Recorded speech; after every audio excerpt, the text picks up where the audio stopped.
All-Pro Micah Parsons to the Packers for defensive tackle Kenny Clark and 2 first-round picks. Parsons gets the deal ultimately he wanted. 4 years, $188 million, 136 of that guaranteed, which is a record for a non-quarterback. Here's Jerry Jones trying to explain the inexplicable. There's no question that I could have signed him in April. And so we all know that to have agreements, all parties have to agree.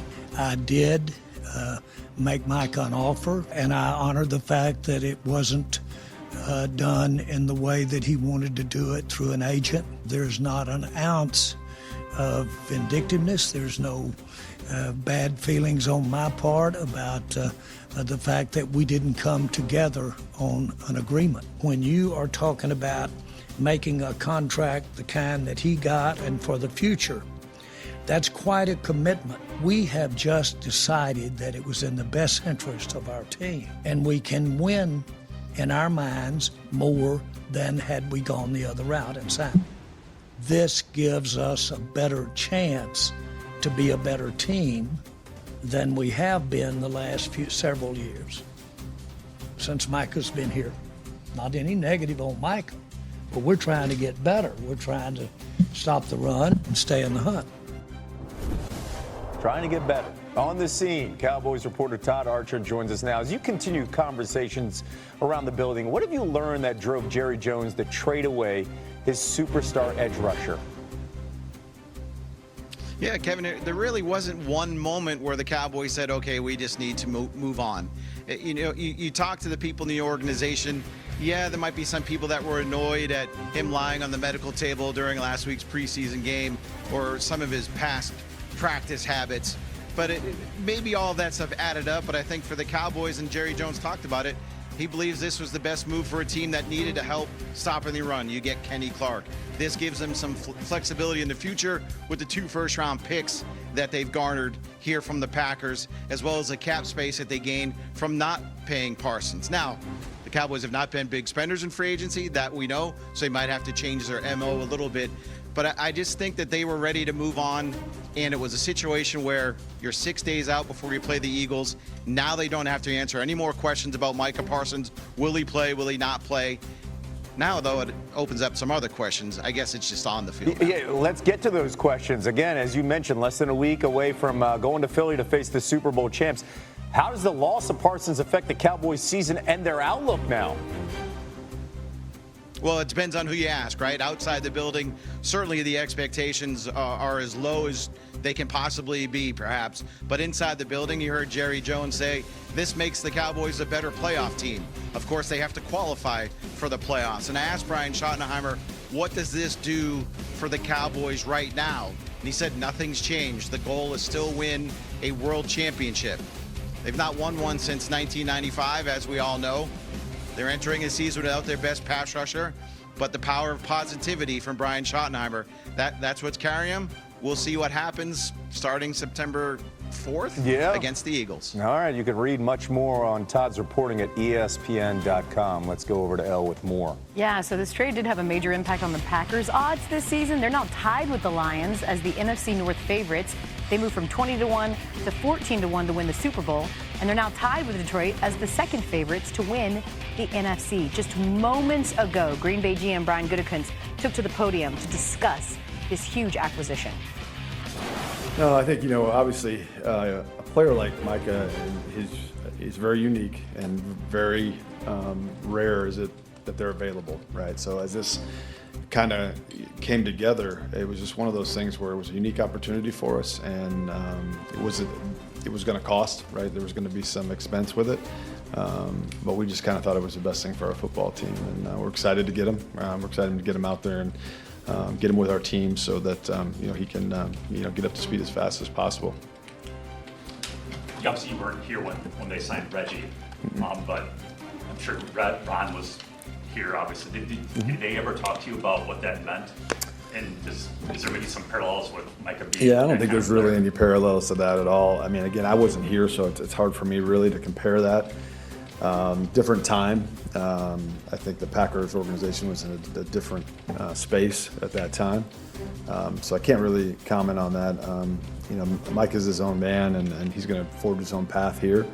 But I think he's going to be a really, really good fit for our locker room, really good fit for our team. But that was a little before me. Let's bring our NFL analyst, Mina Kimes, to give us her reaction to this. I feel like Brian right there was playing it super cool. He's like, yeah, I think it can probably impact our defense in a significant way. What do you think? Like, what kind of impact is Parsons going to have now for this Packers D? I think he vaults the Packers D from being top 10. They were top 10 last year, by the way, in most metrics, to potentially being one of the 5 best defenses in all of football. Last year, I mentioned that they were top 10 in a lot of metrics, DVOA per play, yards per play. They were top 5. But one area where they were not ranked near the top of the NFL was pass rush, particularly their standard 4-man rush. They were much better when they sent an extra rusher, often Edgerrin Cooper as their star linebacker. 26th in pass rush win. Micah Parsons is first in pass rush win amongst edge rushers over the last 3 years. The Packers' highest ranked player was Rashawn Gary last year, who was 42nd. This was an issue that they needed to address, and they didn't just address it, they dramatically revamped it in a way that I think makes them legitimate contenders, not just in the NFC, but in the entire NFL. Among some of the more confounding things that we just heard from Jerry Jones last night, this idea that this move is going to make his team better. I've essentially thought, I feel like it's probably Brian Gutekunst that should be saying that. Do you think they are now a top contender in the NFC after getting Micah Parsons? The Packers, yeah. Absolutely. To be clear, the Packers were already a really solid team, and I think we're a playoff team. Last year, I think it was kind of slept on how balanced they were. I mentioned that the defense was top 5. The offense was top 5 as well. They just struggled a little bit with consistency. They needed to add a playmaker, and it appears that they did in the draft with Matthew Golden, who's looked fantastic early on. But right now, when I look at this team, how they're built, how well coached they are, I think they're right up there with, frankly, any team in the NFL. I still have them just outside of Philadelphia, but I would have to say, to me, they're second now ahead of Detroit, given the change in coaching staff there and some of the questions on the interior of the offensive line. That's how big this trade was. It cannot be understated how much impact a player like Micah Parsons has on this defense. I love that you mentioned that, too. They're going to get to measure their shiny new toy right away. They open up the season with their division rival Lions week 1. But you mentioned what it does for the Packers. The Cowboys ship away their best player, and they get Kenny Clark and 2 first-round picks in return. That enough to you? No. Absolutely not. I feel bad that Kenny Clark is like the name in this, because he is a really good player and he's been so underrated for so long. But he is 30, and I don't think he solves the Cowboys' biggest issue, which was run defense. And now they just created another issue, which is pass rush. Outside of Micah Parsons, you have Dante Fowler Jr., who was good last year, Donovan Ezeraku, who's an exciting draft pick, but all of those players are much better with Micah Parsons getting doubled on the opposite side, and now he's not going to be. Every offense's life's just got a lot easier playing Dallas. And as far as whether or not they're going to be better in the long term, I truly believe they could have gotten more than this if they had made this decision early on. This feels like a last-minute decision and a change of heart, and that's just not a smart way to run a team in the NFL. You want to maximize a return, get the best possible players. I do not think Dallas did that. Jerry keeps hearkening back to the Herschel Walker trade like I've done this before, but back when he did that in the 80s, it involved 18 picks and players that he then used to build that dynastic Cowboys team in the 90s. Mina Kimes is giving us her reaction to a size memory. It happened just over 24 hours ago. The Cowboys sending All-Pro Micah Parsons to the Packers for defensive tackle Kenny Clark and 2 first-round picks. Dallas fans still not over trading Luka Doncic. Now, just under 7 months later, it's Micah. And for one guy who's just a victim of circumstance, that is Clark. Here's his reaction earlier today. Man, this trade wasn't getting done unless I was in it. And that made me, feel wanted right there. And, I'm happy to be here. I'm just blessed. I'm blessed.